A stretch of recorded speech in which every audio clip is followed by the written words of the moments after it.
ঈদের দিন বিটিএস মেম্বার্সরা যেই কাজগুলো করে থাকে এবং জংকুকেরটি শুনলে তো হাসতে হাসতে কমে চলে যাবে। So number 1, Jimin.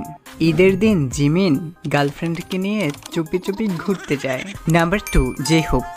জেহোপ তো ঈদের দিন দরজা জানালা বন্ধ করে সাউন্ড বক্সে ফুল ভলিউম দিয়ে ডিজে পার্টি করবে।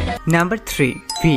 ঈদের দিন ভি তো ছোট বাচ্চাদের মতো ঈদ কার্ডের বিজনেস দেবে। নাম্বার 4, আর এম তো ঈদের দিন সালামি দিতে দিতে পাগল হয়ে যাইব। নাম্বার 5, সুগা। ঈদের দিন সুগা নামাজ পড়ে এসে এমন ঘুম দিবে, ঘুমের ঠেলায় তার লুঙ্গি একদম আকাশে উঠে যাবে। নাম্বার 6, জিন।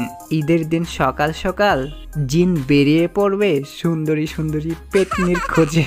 Number 7, Jungkook. জংকুক তো ঈদের দিন সকাল সকাল ঘুম থেকে উঠে গোসল করে পাঞ্জাবি পরবে, তারপর রেডি হয়ে একে একে সব মেম্বারসদের কাছ থেকে সালামি আদায় করবে আর সবার কাছে যেয়ে বলবে, ওই কিরে ঈদের সালামি দাও। আর না দিলে তো জানোই খবর আছে, সবকিছু তোলপাড় করে দিবে একদম। সো ঈদের দিন তোমরা কে কি করো আর কোথায় ঘুরতে যাও নাকি